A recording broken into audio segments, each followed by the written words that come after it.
पहले हल्ला बंद करो। अमेरिका में जाकर के उन्होंने किस तरह अपने पढ़ाई को पूरा किए, बताए ना हम ये बात। अब आगे बताना चाहेंगे हम, सुनना इधर, कि ये आगे भी पढ़ाई करते, पीएचडी का एडमिशन इन्होंने कराए और पीएचडी भी करते, लेकिन इनको भारत से खबर पहुंचता है कि इनकी माँ अस्वस्थ है, मतलब बीमार है, समझ में आ रहा है ना। तो इनके कारण क्या है कि जयप्रकाश नारायण जो थे, जयप्रकाश नारायण अपने पीएचडी की पढ़ाई को अधूरा छोड़ के कहाँ जाते हैं, भारत। जब भारत आते हैं तो इनको बहुत ट्रोल किया जाता है, बहुत इनका मजाक उड़ाया जाता है। यह देखो भारत का बच्चा कहाँ गया, तो अमेरिका, अमेरिका का दलाल है तुम, ऐसे कहा कि उनको पुकारा जाता था। समझ में आ गया। कहाँ, अमेरिका में नहीं, जब वो अमेरिका से भारत आए ना तो उनको भारत में बोला जाता था कि ये देखो अमेरिका का दलाल आ गया। समझ में आ गया। अब अमेरिका के लोग ही अमेरिका क्यों बोलेगा, अमेरिका बोलेगा। सुनना इधर ध्यान दो, कह रहा है देखो ये किसका थी खट क्या है, तो अमेरिका का। तो इनको आने के बाद सुनना इधर, सब इनके ऊपर नारा भी लगा रहा था। उस समय राष्ट्रपति था निक्सन, अमेरिका का राष्ट्रपति कौन, हाँ। इनको चिटका मतलब चिढ़ाया जाता था, इनका विरोध किया जाता था, इनको भाषा मतलब नारा भी कहता लोग लगा दिया, निक्सन को दे दो तार, जयप्रकाश नारायण को हो गई हार। जयप्रकाश नारायण जो है इनको सुनना इधर, इनको अमेरिका का दलाल कहकर बुलाया जाता था। क्यों, क्योंकि यह कहां से पढ़ कर आए, अमेरिका से, इसीलिए इनको सभी कहता था अमेरिका का दलाल है। तो अमेरिका का दलाल आ गया, अमेरिका का दलाली करके आ गया, कहां से, अमेरिका से। इनको बहुत ज्यादा ट्रोल किया गया, लेकिन जयप्रकाश नारायण इस सब बात पर ध्यान नहीं दिए। जयप्रकाश नारायण को गई हार, यानी निक्सन बाजी मार लिया भारत पर भी।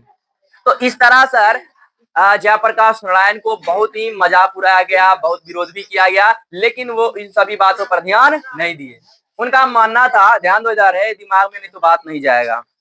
इनका मानना था कि हमने वहां पर शिक्षा प्राप्त करने के उद्देश्य से गया और हमने वहां पर शिक्षा भी प्राप्त की है। अब लोगों को जो बोलना होगा वो अपना बोले, उससे इनको कोई फर्क पड़ता नहीं है। और ये बोलने के बाद वो सीरियस भी काफी हो गए थे, बहुत सीरियस हो गए थे। कौन, जयप्रकाश नारायण। एकदम मतलब बोले समझाए बच्चों को कि हमने वहां पर गया तो हमको इतना मजाक भी उड़ाया गया कि ऐसे ऐसे बोल करके कि अमेरिका का दलाल है, अमेरिका से आ गया, ऐसे ऐसे खूब बोला। लेकिन कह रहा है कि हमने हमने उस उन्हीं की बातों पर ध्यान ही नहीं दिया, हमको उनके बात पर एक थोड़ा सा भी ध्यान नहीं गया। इनके बातों पर लोग को बोलना था बोला, हमने उसके बात पर ध्यान नहीं दिया। चलिए ध्यान दीजिए आगे। अब आगे बताएंगे, सुनना इधर,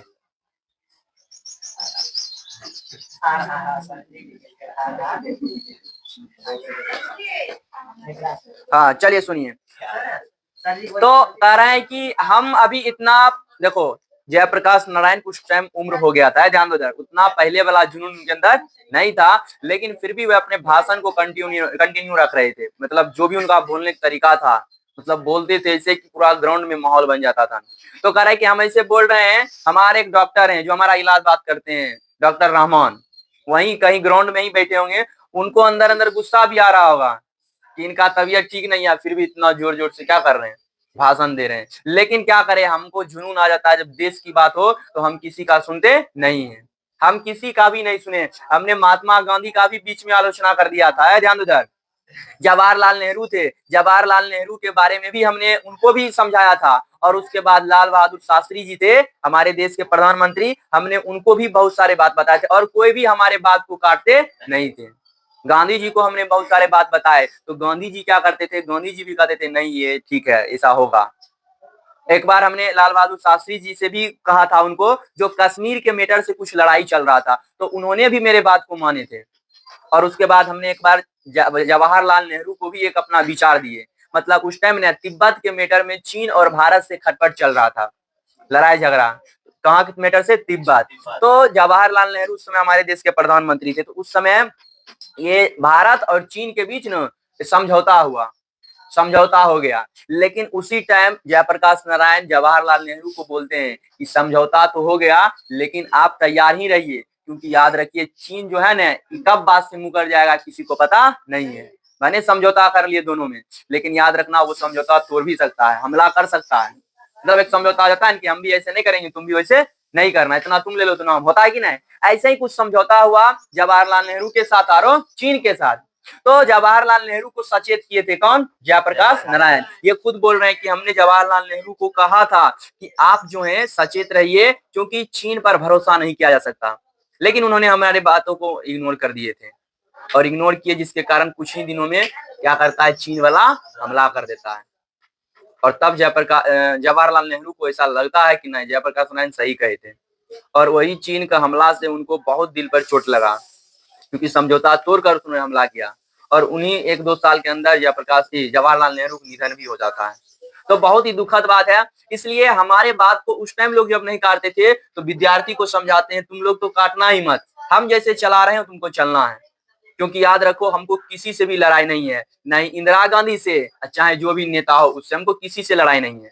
क्योंकि उस समय इंदिरा गांधी थी भारत का प्रधानमंत्री। तो क्या हमको इंदिरा गांधी से नहीं मतलब है, हमको तो मतलब है यहाँ की नीति से, यहाँ के नियम कानून से। यहाँ का नियम कानून ठीक हो जाए, शिक्षा व्यवस्था ठीक हो जाए, हमको किसी से मतलब नहीं है। और जब तक ठीक नहीं होगा हम लोग तो विरोध करेंगे। इसलिए हम लोग जैसा कहेंगे, जयप्रकाश नारायण कहते हैं कि हम जैसा कहेंगे, विद्यार्थियों को कहते हैं कि आपको इससे चलना होगा, नहीं तो हम इसका रिस्क नहीं लेंगे। हमको कहिए तो हम अभी भी इस नेतृत्व को छोड़ देंगे, क्योंकि हम जैसे बोलेंगे वैसे आपको चलना होगा। आप अगर सोचिएगा कि हम अपना मनमानी करें तो इससे चलने वाला नहीं है। आंदोलन भी कुछ कानून है, कुछ कायदा में किया जाता है कि जो मन सो वो हम नहीं कर सकते हैं। तो विद्यार्थी लोग सहमत थे कि नहीं, आप ही कीजिए। तो जयप्रकाश नारायण इस आंदोलन का नेतृत्व कर रहे थे। उसके बाद इन्होंने बताया कि अब हम बात करना चाहते हैं चुनाव के मैटर पर। चुनाव, भारत में इतना सबसे ज्यादा चुनाव अगर वोट होता है तो कहाँ, भारत में। पूरा दुनिया में सबसे ज्यादा अगर चुनाव वोट होता है तो भारत में। और जितना चुनाव में रुपया उड़ाया जाता है, इतना अधिक रुपया उड़ाया जाता है कि तुम समझ नहीं सकता है। एक दो कैंडिडेट थोड़ा खड़ा होता है, कितना कितना उम्मीदवार खड़ा होता है। और ये कह रहे हैं जयप्रकाश नारायण कि हमारे चुनाव जो है, चुनाव में इतना ज्यादा लोग जो है खड़ा होता है और करोड़ों करोड़ों रुपया पानी की तरह चुनाव में बहाया जाता है।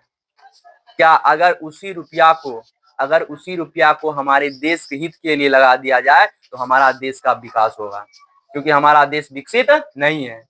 अगर हम यही चुनाव में जो फालतू खर्च करते हैं, वही रुपया अगर हम कहाँ लगाएं, जनता के लिए, गरीबों की भलाई के लिए लगाएं, तो हमारे देश का विकास होगा, हमारा देश ग्रोथ करेगा आगे। लेकिन नहीं, फालतू में चुनाव में पूरा रुपया, करोड़ों करोड़ों रुपया काला धन जो है उसको लुटाया जाता है, जो कि सरकार के नजर में आ ही नहीं रहा है। इसीलिए वो कहते हैं कि छात्र संघर्ष समिति जो है, छात्र संघर्ष समिति बुझ रहा है ना, छात्र संघर्ष समिति ने किया है कौन आंदोलन, छात्र आंदोलन। जो भी छात्र का कल भी बताए थे संगठन है, वो सभी मिलकर क्या किया है, ये छात्र आंदोलन किया। तो इनका कहना है कि हमको छात्र संघर्ष समिति से यही कहना है, यही अपेक्षा है कि आप लोग खुद से उम्मीदवार को चुनिए, क्योंकि आप युवा हैं, आपके हाथ में ही हमारा देश रहना चाहिए। आप क्या करिए, खुद से उम्मीदवार समझ रहा है ना, कैंडिडेट, आप खुद से उम्मीदवार को चुनिए और खुद से चुनने के बाद उसको इलेक्शन में, उसको चुनाव में क्या करिए, खड़ा करिए। आप उसमें से जो जीत जाए, जो जनता पसंद में आएगा, वो जनता उसको जिताएगा। तो छात्र संघर्ष समिति से हमको यही कहना है कि इस पर ध्यान दो, क्योंकि याद रखना, हमारे देश को युवा ही बदल सकता है।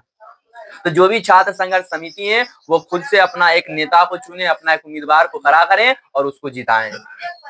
और ये जो फालतू जो हम उम्मीदवार खड़ा करते हैं और करोड़ों करोड़ रुपया घोटाला कर रहे हैं, करोड़ों करोड़ रुपया खर्च कर रहे हैं इस उम्मीदवारों पर, याद रखना, इससे हमारे देश की स्थिति बहुत ही खराब हो रही है।